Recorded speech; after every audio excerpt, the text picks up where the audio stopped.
Jadi begitu cerita lagunya saya tulisnya, Ya. ditulis ulang itu kan direkam dulu, baru saya dengerin. Nah baru saya tulis, dirubah. Nah ini mungkin ini yang paling racunnya tuh di situ, boga Ya. pisan. Makanya saya ulang-ulang boga pisan, boga pisan gitu ya. Assalamualaikum warahmatullahi wabarakatuh. Waalaikumsalam. Selamat berjumpa kembali di Ruang Publik. Di edisi kali ini saya kedatangan tamu spesial, tentunya bagi pecinta musik di Tasikmalaya khususnya. Sudah tidak asing lagi dengan nama beliau, termasuk juga karya-karyanya. Dan berbicara proses kreatif bermusik, tentunya tidak bisa dilepaskan dari peran musisi yang memang memiliki cara cirinya tersendiri dalam mengolah begitu ya, dalam memproduksi karya-karyanya. Dan menariknya, yang sudah bersama saya ini, beliau juga merupakan ASN di lingkungan pemerintah Kabupaten Tasikmalaya. Dan tentu saja saya tertarik ingin berbincang lebih jauh dari mana keinginan awal beliau, karena saya tahu bagaimana kerja seorang ASN yang sangat sangat sibuk lah ya, sibuk begitu. Tetapi masih bisa mengatur waktu, merangkap sebagai seorang seniman, dan itu bukan sesuatu yang mudah. Sudah bersama saya Pak Acep Sukron Munir, atau biasa kita kenal dengan John Sukron. Pak Haji sehat? Alhamdulillah sehat. Terus suami tetap bang ya? Mohon. Alhamdulillah tiasa Pak Guneman ya. Ya. Ayeuna kesibukan akhir-akhir ini apa aja, Pak? Ya kalau dibilang sibuk, main lagi sibuk lah. Saya sehari-hari kerja sebagai seorang abdi negara ya. Lumayan. Kadang-kadang pulang malam, berangkat pagi.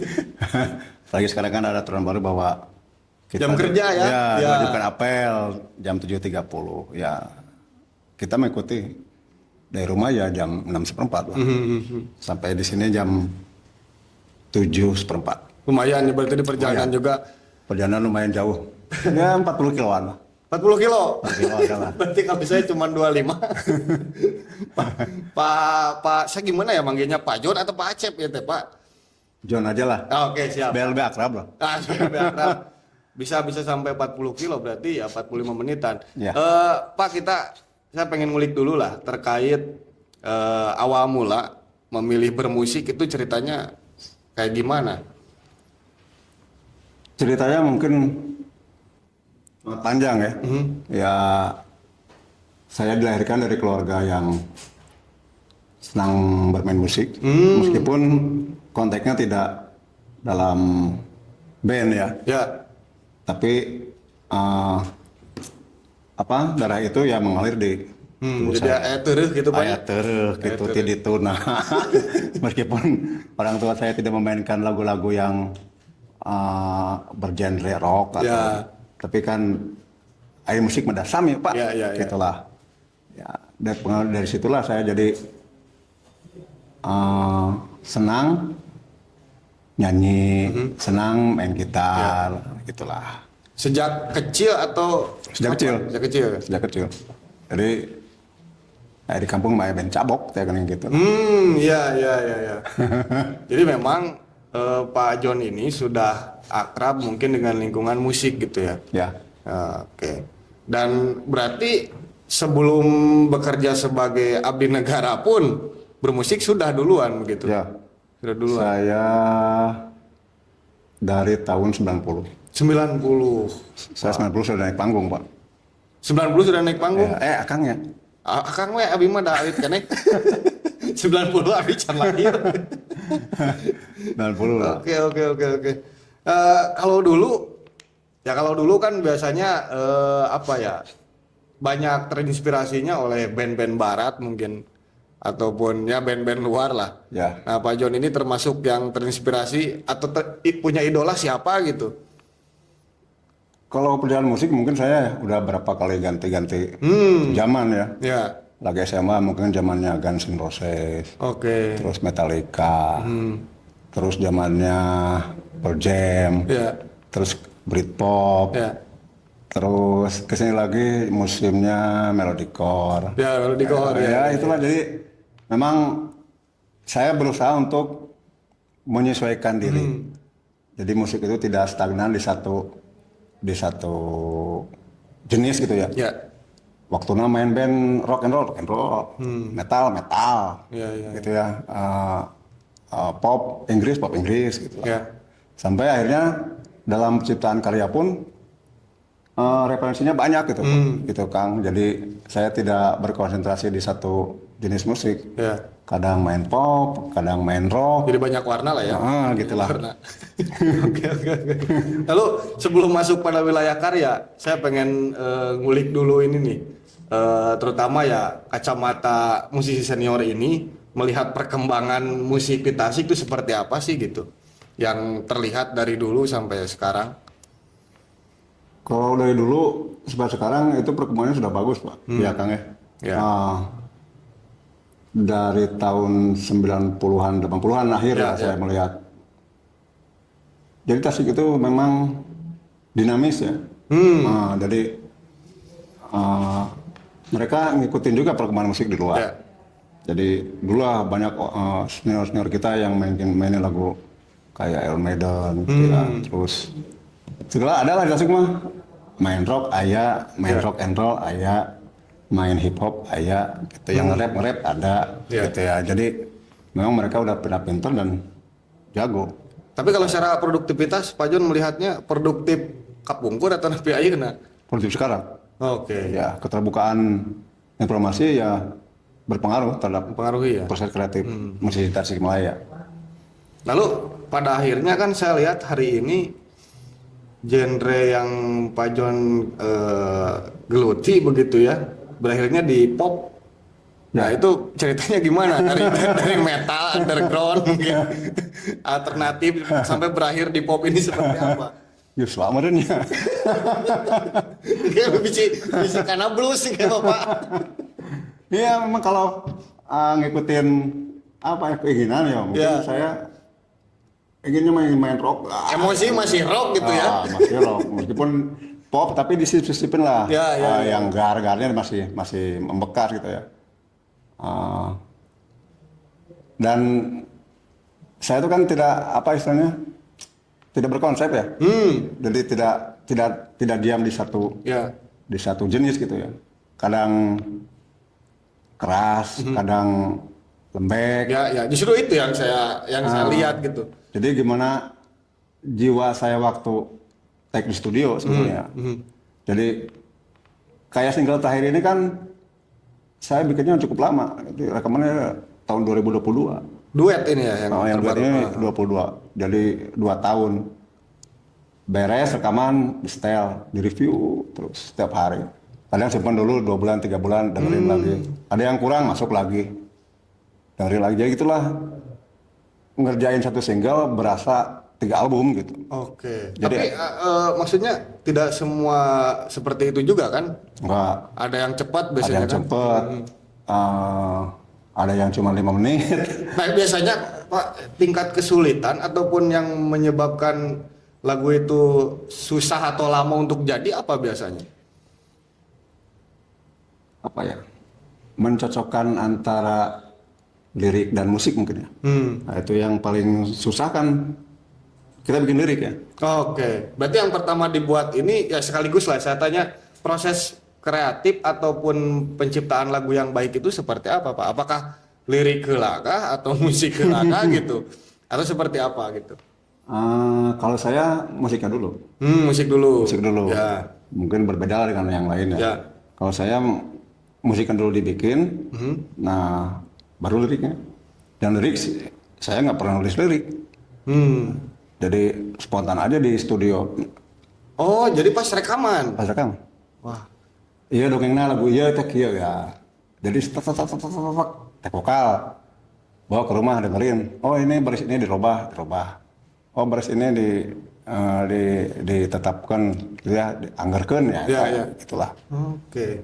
Jadi lebih spontan gitu. Saya yang nggak asal jangan hilang struktur lagunya.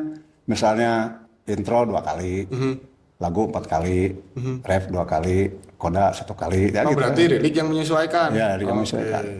Itulah. Lumayan ya. Yang paling lama berarti single yang ini atau ada yang lebih lama lagi prosesnya? Single ini yang paling lama. Single yang ini. Oke. Jadi memang saya persiapkan, saya ingin memperlihatkan bahwa musik saya semakin dewasa. Itu kan cari penyanyi cewek itu susah loh, nggak semudah yang dibayangkan. Iya. Soalnya kan pengaruh ke jiwa lagunya itu. Iya. Kalau saya bawakan dengan solo, asal nate kumaha gitu, ini kurang enak nih kayak Yeah. saya. Makanya saya berusaha mencari vokalis cewek yang bisa bikin orang tuh, oh ini lagunya enak gitu ya. Beda dengan waktu saya bawain lagu Pidikat Asik Yeah. atau Abogo Pisan. Ya. Tapi ini pertama kali duet atau sebelumnya juga pernah, Pak? Enggak, ini pertama kali saya Ini lihat. pertama. Ya. Ya. Kesan yang didapat apa mungkin? Memuaskan. Oke. Jadi jauh seperti yang dibayangkan ya. Pertama kan rock banget ya. Ya. Nggak ada piano, nggak ada nggak ada biola kayak gitu ya, nggak ada sound yang lain. Jadi gitar aja itu lah. Ternyata setelah masuk vokal cewek, jadi kepikir sound yang lain gitu. Jadi ngembang. Ya. Gitar pun bisa masuk 10 track kayak gitulah. Wow. Track kata sabarasip. Diulang-ulang gitu, dievaluasi ya. Oke. Lalu saya kan termasuk, saya pun pernah menjadi talent beliau dalam salah satu singlenya. Wah, itu satu kebanggaan tentunya buat saya. Waktu itu sama mantan Mojang Jajaka apanya? Ya. Mantan Mojang. Sama Waktu Mojang itu ya, judulnya Mojang apa judulnya teh kabur teh? Ngalamar. Dan Bandar Doma, direbut ke Bandar Doma kepukuhan teh. Nah, termasuk kan ada yang mempromosikan curug begitu, Ya. lalu galunggung, Ya. artinya ada muatan lokal yang masuk pada lagu gitu. Ya. Nah ini kan juga salah satu strategi promosi untuk pariwisata khususnya di Kabupaten Tasikmalaya. Nah menurut Pak Jon ini seberapa penting muatan lokal dalam sebuah lagu gitu? Sangat penting karena lagu itu bisa mempengaruhi banyak orang. Kalau saya berpikir lagu itu bisa orang jadi baik, Ya. orang itu bisa jadi jahat, kan ya? Soalnya kan dia masuk ke otak gitu. Begitupun dengan lagu Pidikat Asik, saya berkeinginan di situ bahwa daerah Tasik itu bagus gitu ya. Ya. Daerah kita itu banyak destinasi wisata yang memang harus dikembangkan. Tapi saya waktu itu berpikir kumaha carana saya bisa memperkenalkan Kabupaten Tasik, tapi minim anggaran dengan anggaran saya gitu ya, maksud saya. Kumaha carana gitu ya. Ya. Orang bisa tahu Tasik, orang bisa datang ke Tasik. Ya gitulah, nggak sengaja ya saya pegang gitar, cuman 5 menit malah. Dan saya juga tidak berkeinginan waktu itu untuk mempublish lagu itu karena lagunya sangat pendek kan, cuma 2 menit 46 detik gitu ya. Tapi ketika saya perdengarkan ke orang lain, udah publish aja. Akhirnya ya dipublish dan tampilnya bagus. Ya, saya pun kan bisa membaca waktu itu kan termasuk dipentaskan waktu Milangkala Kabupaten ya Pak ya. Ya. Animo masyarakat juga sangat baik dengan lagu yang bernuansa atau bermuatan lokal seperti itu. Dan kan kalau mungkin banyak sebetulnya lagu-lagu yang menceritakan kewilayahan daerah, tapi kan kebanyakan dengan warna musik yang biasa-biasa saja. Kalau iya mungkin ada ngerok ya, saya jarang gitu. masih jarang ditemui begitu. Oke, lalu romantika mungkin Pak yang dialami dalam proses kreatif bermusik sejauh ini, susahnya, sedihnya gitu, seperti apa? Wah, panjang itu ceritanya. Nah, kumaha Pak? Kurang ngalakon we mah. Ya namanya juga mengejar sebuah keinginan ya. Tidak mudah gitu ya. Ya. Untuk sampai pada tahap sekarang itu memang perjalanannya sangat panjang. Saya masuk industri itu di akhir tahun 90-an, berarti 99. Saya mencoba, waktu itu kan masih zaman musisi bikin demo, Ya. masih Jakarta main lead lah. Jadi kita bikin rekaman, contoh lagu, kita kasih ke produser, berharap mereka mau memproduksi lagu kita gitu ya. Iya, iya, iya. Seiring berjalannya waktu ya, memang sepertinya ada beberapa hal yang mungkin keinginan kita itu nggak nemu. Dia maunya begini, saya maunya begini gitu ya. Mungkin untuk hal yang bisa kita tolerir ya kita terima. Tapi ada beberapa prinsip mungkin yang Ya. ya mah itu kudu ya mah gitu ya. Saya berpikir saya nggak bisa misalnya mengganti pemain atau mengganti vokalis gitu. Akan susah gitu Pak. Jadi ya udah saya bermain di label aja lah. Ya. Ya, saya produksi album 2004. Waktu itu saya punya band ya dirilis secara indie label. Lumayan. Oke. Penjual di tas itu ya lumayan banyak. Tapi karena konsentrasinya mungkin terbagi-bagi ya jadi tidak tangani mulai dari gitu. Nah, kalau tadi disinggung tentang label nih. Nah, Sekarang kan dengan perubahan zaman lalu juga kemajuan platform digital masih relevan nggak sih, atau maksudnya bukan relevan ya? Enak mana gitu Pak? Mending di label, bertahan di label, atau udahlah produksi sendiri gitu dengan publikasi sendiri, diurus sendiri gitu. ya dengan banyaknya platform digital yang memang lebih membanyak kesempatan kepada musisi untuk berindie label ya mungkin ya. Kalau saya sih produksi sendiri, tapi saya juga punya publisher untuk melindungi hak cipta saya. Iya, karena Jadi itu jangan yang sampai rawan ketika ya. saya rilis, kemudian dibawain sama orang lain, apalagi di caplok mungkin Iya, ya. iya, iya. Kita tidak punya jaminan, tapi kalau kita punya publisher istilahnya dia yang paling depan yang bergerak kita di mata hukum gitu ya. Iya, iya. Jadi selama ini saya memang punya publisher Iya. yang Oke. menjaga karya-karya saya gitu. Berarti penting ya itu. Penting karena terkait omset juga kan kita rasanya kalau nagih ke sini kan kita nggak punya itunya ya. Kalau mereka yang ini mah tahu-tahu kita dapat aja gitu. Hak kekayaan intelektual Pak. Iya. Ya, karena kan salah satu dilematis musisi muda itu Pak. Ya. Masuk label gak mau, dia urus sendiri juga gak tahu gitu. Ya. Ketika ada orang yang nyaplok katakan tadi ya, dia gak bisa apa-apa juga akhirnya. Jadi saya lebih berfokus pada produksi lagu aja. Urusan lagu menyebarnya sampai kemana ya, biarlah mereka yang urus. Oke. Gitulah. Dan Simpel. sebetulnya gak repot juga berarti ya. Nggak repot. Nah kan kebanyakan mereka itu ya yang muda-muda ini menyangka bahwa itu repot gitu Pak. Karena kan karakter Genji apalagi mereka tuh gak mau repot. Produksi selesai gitu maunya. Memang nggak mudah sih ya, Ya. mencari label, main label itu nggak mudah. Jadi memang mereka punya passing grade yang beda-beda ya. Saya untuk masuk ke sana aja, wah susahnya minta ampun. Butuh bertahun-tahun. Oke. Ya, Yang menjadi ukurannya apa itu? ya karyanya harus bagus. Karyanya harus bagus. Kalau cuman main, bikin lagu, jual, kan Kang Cebek ya bisa. Iya, iya, Tapi kan jadi masalah kualitas lagunya seperti apa. iya. Ya gitu, kalau kita punya label kan minimal ada yang komentar, ini sebelah sininya pakai piano, ini sebelah sininya pakai ini. Kita butuh Kontrol lah ya. masukan, kita kan ulah, wah itu orang halus pelan tuh, Oke. gitu kan kita nggak tahu. Berarti Pak, dalam kata lain, kualitas lagu yang dulu-dulu itu lebih terukur begitu? Ya, Atau gimana? kalau dulu ya gitulah mungkin. Hmm. Kalau saya merasa bahwa karya itu sebelum saya rilis, ya mereka harus dengar, yang ahli musiknya harus dengar, ini lagu saya ini gimana. Nah ntar dia dengerin dulu seminggu 2 minggu baru dia komen.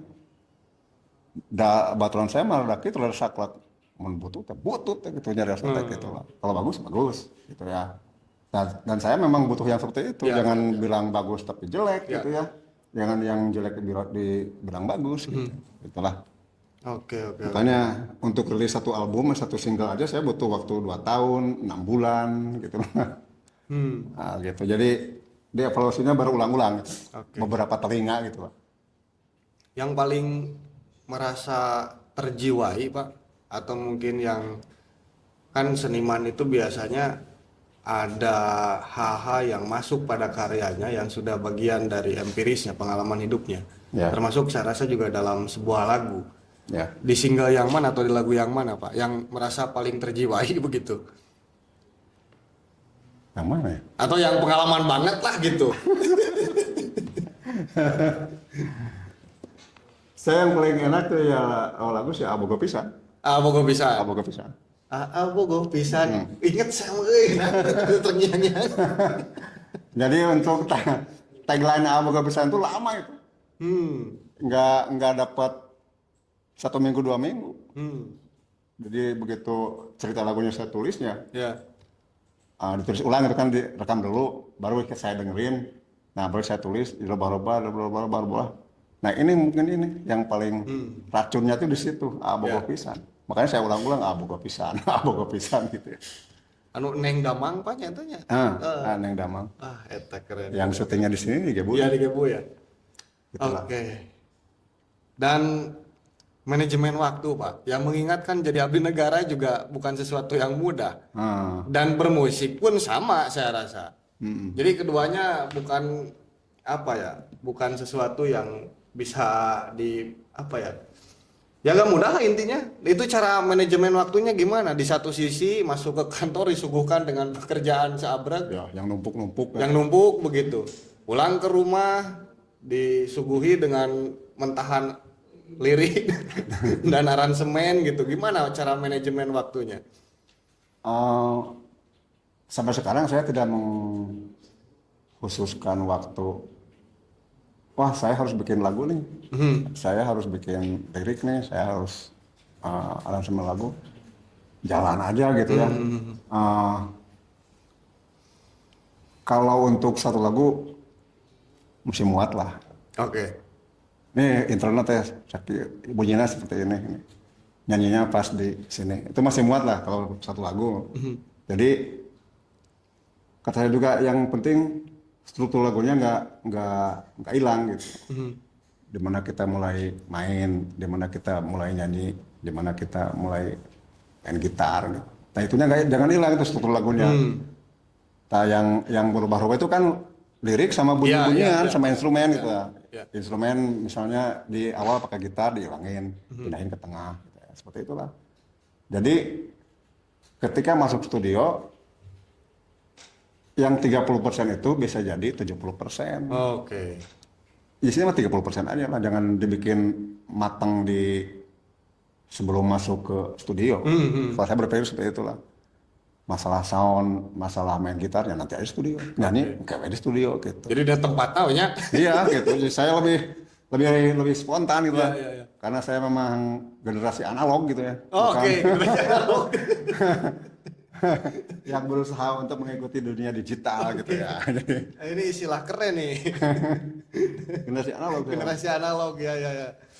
Yang lebih memang bertumbuh pada proses, bukan pengen secara instan gitu. Ya. Nah, seperti itulah. Kalau berarti dari tahun 90-an perjalanan sampai hari ini sudah berapa band, Pak?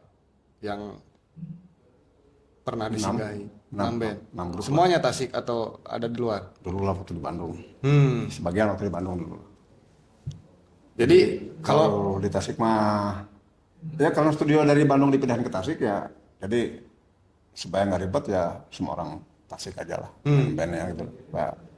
Tapi di akhir-akhir juga untuk mengatur personil juga agak susah ya kewalahan. Iya. Aduh kata saya tuh sudah di kantor ribet gitu capek gitu ya banyak pekerjaan. Untuk mengatur itu juga grup juga rada sulit ya udahlah solo aja lah kata saya. Lagian kan sekarang bisa mandiri bebas gitu ya. Bebas. Berarti memilih solo tuh tahun berapa, Pak? 18. 2012. Oke. Jadi masih baru ya piknik atas itu gara-garanya. Oke. Jadi tina piknik kata sih kan we. Bertahan solois gitu. Lagu yang tidak disengaja gitu loh. Iya, iya. Kalau secara tingkat kesulitan mungkin termasuk juga rasa nyaman dalam bermusik, enak grup atau udah solo gitu. Kalau solo enak di prosesnya. Kita nggak mikirin si eta kudu main kieu ya. Kamu main bassna kieu ya. Kamu main gitarna kieu. Nah, itu kan Ya. kalau solo nggak seperti itu. Solo mah misalnya gimana kita aja, dia enak-enakin gitu. Ya. Lebih lebar gitu. Jadi pikiran tuh lebih luas. Kalau kata saya sih lebih bebas, lebih enak gitu. Berarti paling-paling kalau ada offline event manggung begitu ya. Ya. Itu biasa yang nemenin Nah, kalau live yang rada kan bingung. lumayan ngadadak kemarin Pak. Ya, untung saya punya band lah istilahnya yang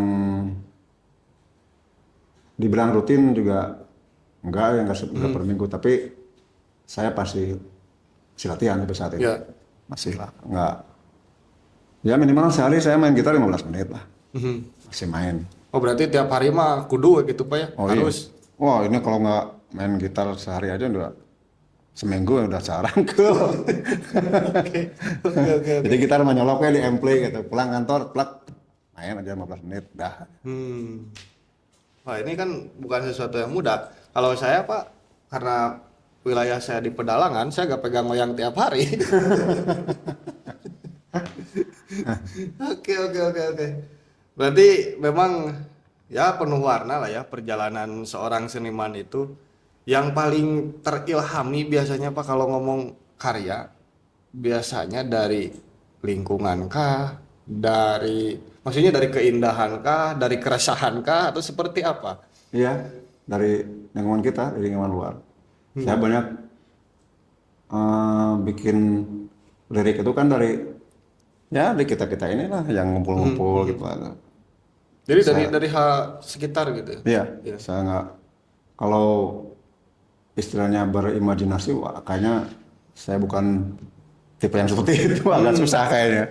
Saya juga kurang pintar bermain puisi seperti Iya, itu. iya, iya. Lah, ya saya yang apa yang terlihat ya itu yang saya obrolkan, yang saya keluarin gitu. Boga pisan itu kan kalau orang apa yang orang puitis mungkin wah lagi mah boga pisan. Iya, tapi justru kan enaknya lagu itu tuh karena kata-katanya Basajan sederhana gitu Pak. Ya, gitu ya. Sederhana tapi di satu sisi aransemen yang bermain gitu, Ya. kekuatannya ada di sana.